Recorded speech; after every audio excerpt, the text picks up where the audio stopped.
I used to think the worst thing a parent could do was stop loving you. I was wrong. The worst thing is when they pretend you were never theirs to begin with. I always thought my childhood was the kind people wrote essays about in college. Those, describe your happy place, kind, suburban house, dad in the garage fixing things, mom making the best lasagna on Sundays, me and my little brother fighting over who got the biggest slice. Normal, easy, predictable in the best way.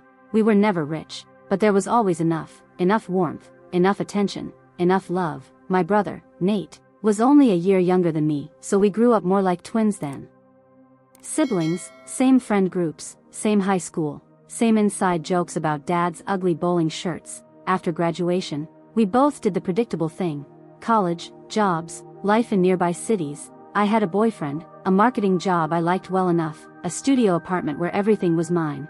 It was all fine, normal, until it wasn't. I was 25 when the call came. It was raining, I remember that.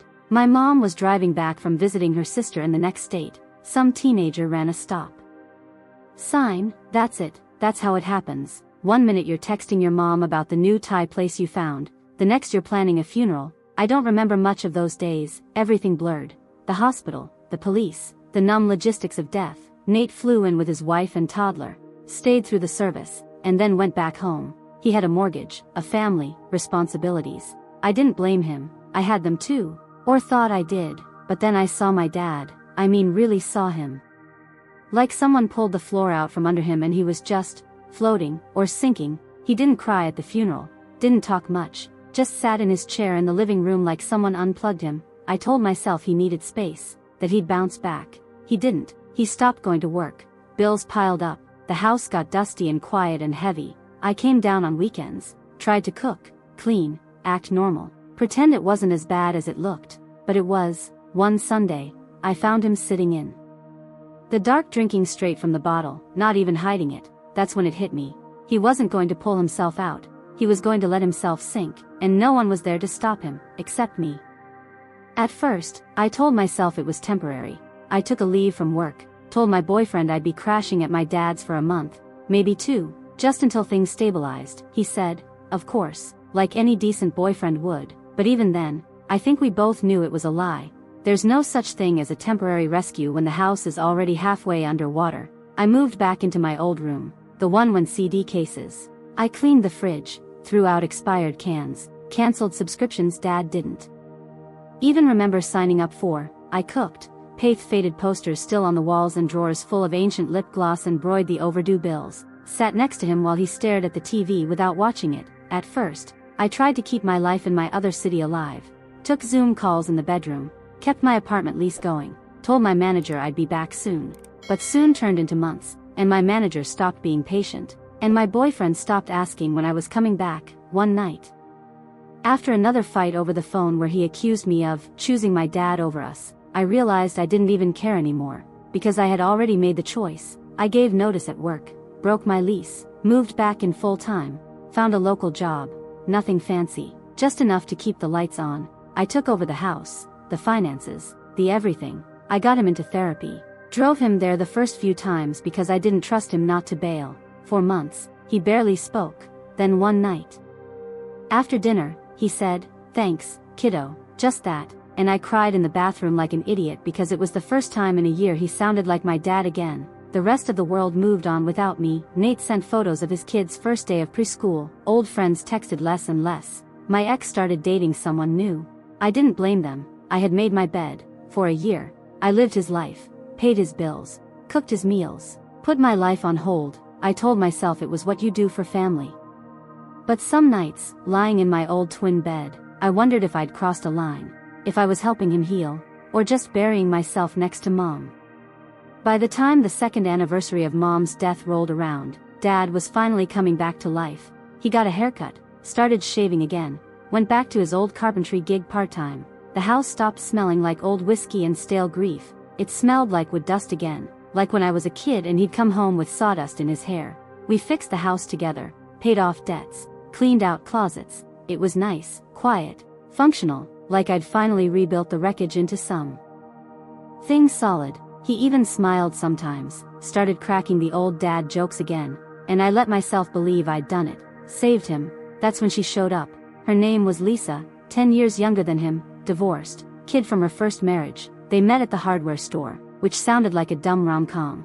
But I guess that's how real life works sometimes. He brought her over for dinner once, and I tried. I really tried. She was nice enough. Friendly, overly friendly, told me how strong I was. For taking care of your dad like that. The way she said it rubbed me wrong, like I was a nurse clocking out of a shift, not his daughter. But I smiled, ate the damn casserole she brought, because I wanted him to have this. I wanted him to be okay. And for a minute, it seemed like that might actually happen. They started dating, moved fast. Within 6 months, she and her kid were basically living with us. Dad was happy. The house was loud again, but a different loud, toys everywhere, baby gates, a fridge full of juice boxes and organic yogurt. I told myself it was fine, that it was good, that he deserved a second chance. When they announced the wedding, I plastered on a smile and offered to help plan, because that's what good daughters do, right? They clap, they say congrats, they don't say, are you sure, even when they're screaming it inside their heads. After the wedding, I started packing, quietly. I told Dad I'd stay a month or 2 more, just until they settled in. He hugged me hard and said, you know this is always your home, right? And in that moment, I actually believed him, believed everything would find its place, that I could finally get back to my life, and this whole messy chapter would close clean. I was wrong. I should have seen it coming. The little things started piling up weeks before Lisa finally said it out loud. The fridge suddenly filled with food I wasn't allowed to touch. That's Alex's yogurt. Please don't mix it up. The laundry machine off limits unless I asked. My coffee mugs mysteriously shoved to the back of the cabinet behind sippy cups. It wasn't even passive-aggressive. It was direct, calculated. The message was clear. This wasn't my house anymore. Still, I clung to Dad's words from the wedding, when he hugged me tight and said, this is always your home, kiddo. But words are cheap when you're not the one keeping the lights on. One evening, I came back from work. Yeah, I had finally found a local gig, basic admin job, nothing special, and found the lock on my bedroom door changed. No warning, no conversation. When I confronted Lisa, she didn't even blink. Oh, she said, feigning innocence. I thought we talked about this. We're turning it into a playroom. Alex needs his space. We didn't talk about this. I snapped. This is my room. She tilted her head like I was overreacting. You're moving soon, aren't you? I mean, you said you were looking for a place. It's been months. She didn't say it cruelly. That's what made it worse. She said it like it was obvious. Like I was the one making things awkward. I waited until Dad got home. He looked exhausted, distracted, his work boots still caked in mud. I laid it out plain. Lisa changed the lock on my door without telling me. He rubbed the back of his neck. She mentioned I thought maybe you'd already found somewhere. I haven't, and you didn't think maybe this was a conversation we should have together? He didn't meet my eyes. I didn't want to make it harder than it had to be. That hit harder than anything Lisa could have thrown at me. Harder than the new lock. Harder than the fridge full of juice boxes that weren't mine. He didn't want hard. He wanted easy. And I was officially the hard part. I stood there in the kitchen, the hum of the dishwasher filling the silence, and realized there was no fight to have. Not really. He'd already made his choice. I swallowed the lump in my throat, smiled. The fakest smile of my life, and said, good thing I was already about to tell you I found a place downtown. Lie. But he looked relieved, hugged me like I was his favorite daughter again. I'm proud of you, kiddo. I knew you'd land on your feet. That stung worse than if he'd just told me to get out. I packed that night, alone. 3 days later, I loaded everything into my car. He helped me tie down the boxes. Lisa waved from the porch like she was sending off a neighbor, not the woman who'd kept this house running for 2 years while he drowned. I didn't cry, not there, not in front of them, but driving away, watching the house shrink in my rearview mirror, I felt something crack inside me. It wasn't just about the house, it was about the lie I'd told myself for too long. That love was enough, that family stayed, that people noticed what you sacrificed for them. They don't. Sometimes they just let you go, and pretend they didn't see you leave. Life moved on, or at least that's what I told myself. I found an apartment downtown, a decent job, started seeing someone from work. Mark. He was solid, kind of boring in a way that felt safe, predictable, exactly what I thought I needed after the mess I'd just crawled out of. Mark was the kind of guy who always remembered to bring you tea without asking, who'd fix a leaky faucet on the first try, who never raised his voice. And for a while, I let myself believe that was enough. We moved in together after a year. I got pregnant. Mark was excited. the kind of excited that bought baby books and painted the nursery in pastel green without me even asking. I let him plan everything, names, strollers, daycare options, because honestly, I didn't have it in me. I was tired, I was trying to be present, but part of me was still stuck in that old house, in that old life, in that old anger. Dad? I stopped calling, stopped sending pictures. I deleted his number once but added it back a week later, just in case. He never reached out first. When I did cave and call, Lisa answered, chirpy and transactional like I was calling a dentist's office. He's busy with the baby. I'll tell him you called. She never did. Oh yeah. They had a baby, a girl. Lisa posted it on Facebook. Perfect family photos, matching outfits. Hashtag blessed. I found out from Nate, not from Dad. He didn't even text me. A photo, not even a damn name, I told Mark, and he looked at me with that gentle confusion I was starting to hate. Are you okay? He asked. Fine, I lied, doesn't matter. But it did, more than I wanted to admit. One time Dad did text, congrats on the baby. Hope you're good. I stared at the screen for a long time, thumb hovering over the keyboard. I didn't reply. What was the point? Nate and I kept in touch, mostly trading stories about our kids, complaining about work. But under all that, the same bitter thread ran through every call. One night, after too many glasses of cheap wine, he finally cracked. You know he forgot Jacob's birthday? His voice wavered. Nate never wavered before, didn't even send a card. Jacob asked if Grandpa was mad at him. I swallowed the lump in my throat. He didn't even call me when the baby was born. He's a piece of shit. Nate spat. Maybe he was always like this, and we just didn't see it. I didn't argue, because maybe he was right. We sat in silence for a while, both too tired to dress the wound. Then Nate said, we should confront him, Thanksgiving, face to face. He can't hide behind Lisa. Then, I almost said no, almost said, what's the point? But something inside me, the part that still wanted to hear him say it, out loud, wanted to force him to look me in the eye and choose, said, okay, let's do it. Nate laughed bitterly. Maybe we'll finally get closure. I didn't laugh, because I knew better. There's no closure in this kind of thing. There's only the truth, and it never feels good. We never made it to Thanksgiving. 2 weeks before, Lisa called, not Dad, Lisa, her voice flat, efficient, like she was reading off a script. Your father passed away this morning. Heart attack, no apology, no warmth, just facts. I stood in my kitchen, holding my phone like it might burn through my skin, and all I could say was, what? It was fast, she added, like that was a comfort. There was nothing anyone could do. She didn't invite us, didn't offer details, just said there'd be a service next weekend and hung up before I could ask anything else. I sat on the floor. Mark found me there 20 minutes later, staring at nothing. I told him, and he hugged me, but I felt nothing, numb, empty, like there wasn't enough space in me for grief and all the other shit tangled up with it. Nate called that night. He was already driving in from out of state. We're going, he said, even if we have to sit in the back like strangers. I nodded, yeah, we'll be there. The funeral was small, Lisa's family, a few neighbors, some co-workers I didn't recognize. Nate and I sat in the third row, because the front was already filled with Lisa, her kid, the new baby, our half-siblings, technically, but they felt like strangers. Dad looked peaceful in the casket. I hated him for that, hated how easy he made it look, like he got to skip out on the hard part, leave us to sort through the wreckage he left behind. After the service, there was no reception, no shared stories, no toasts. Lisa ushered everyone out like it was a business meeting running over time. Nate and I stood outside in the parking lot, looking at each other like we'd both just been slapped. I guess that's it, he said bitterly. I nodded. I wanted to cry, wanted to scream, but I couldn't feel anything. Not yet. It got worse the next day. A lawyer called.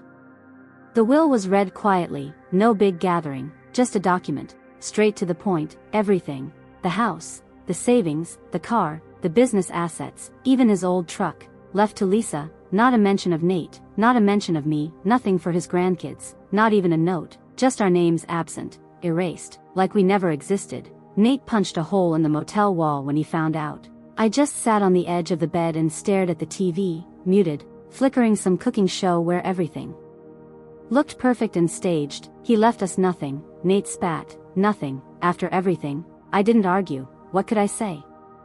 I didn't have the energy to be angry yet. It was all too hollow, too clean, like we'd been scrubbed from his life before he even died, and maybe we had.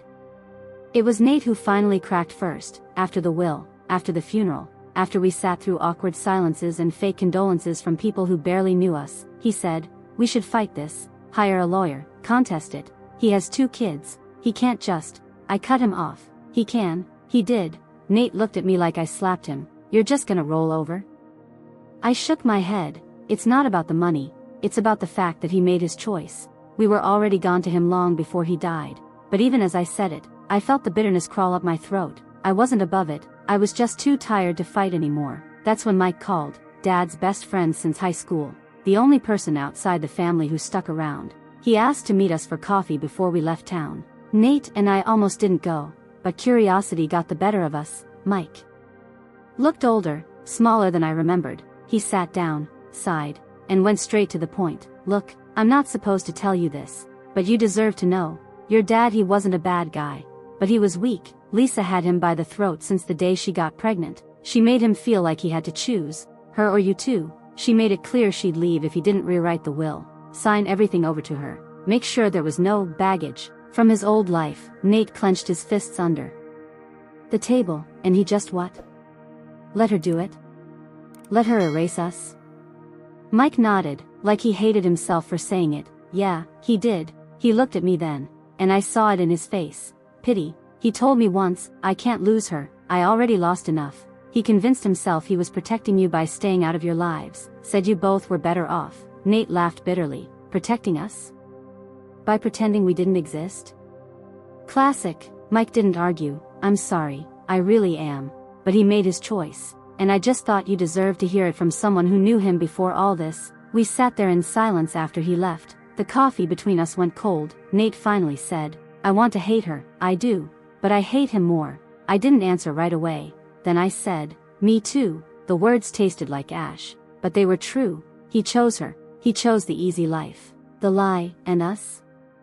We were the price he was willing to pay. It didn't matter why. It didn't matter what story he told himself to sleep at night. The result was the same. Nate wiped his face. "What now? We just let it go?" I nodded. "Yeah, we let it go. Because we can't change it, and I'm done letting him keep space in my head." Nate looked at me like he wanted to argue, but he didn't, because he knew I was right.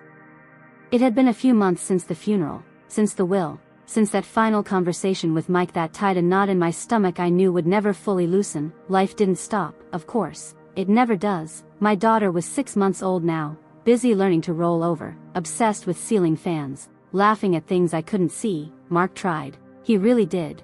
Took night feedings, bought all the dad books, signed up for parenting classes I never had the energy to go to.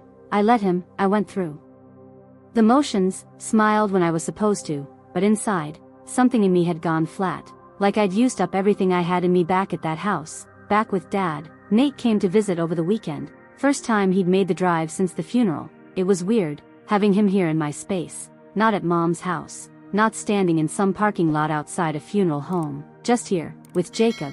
His son was running laps around my tiny apartment, all energy and noise. My daughter lay on her playmat, staring at a stuffed giraffe, blowing spit bubbles. They weren't playing together, not yet, but they were sharing space, existing side by side. That felt like enough. Nate and I sat in the kitchen, drinking coffee. The kids were in sight, but we barely looked at them. We didn't talk about Dad. We didn't talk about the will. For once, it wasn't hanging between us like a wet blanket. It was just until Nate broke it. "You think we should tell them?" he asked. "About him?" I didn't answer right away. I knew what he meant. I'd been asking myself the same thing in those lonely 3 a.m. feedings when the house felt too quiet and my brain wouldn't shut up. Would I tell her about her grandpa? The man who smiled at strangers but erased his own kids from his life? The man who taught me that love comes with conditions? I looked at her, tiny and innocent and too young to know any of this yet. "No," I said finally. Nate sighed like he'd been waiting for that answer. "Me neither." He rubbed his face. "No point, right? Why let them feel like they missed out on something that wasn't even real?" "Exactly," I said. "He's not their story. We are." Nate nodded. We didn't hug, didn't cry, just let it sit there between us. Heavy, final, done. It didn't feel like closure. Closure's a lie people sell themselves to feel better. This was just acceptance, the kind that comes when you finally stop waiting for an apology that will never come. When Nate left the next morning, I sat with my daughter on my lap, brushing the soft fuzz of hair on her head, kissing her tiny fingers. I'll never make you wonder where you stand with me, I whispered. You'll never have to fight for my love, you'll never have to guess. She cooed at me, oblivious. But I knew, and that was enough. My father's story ended with him. Mine? Mine was just beginning, on my terms, with no ghosts. Subscribe, hit the like button, and explore more fascinating stories.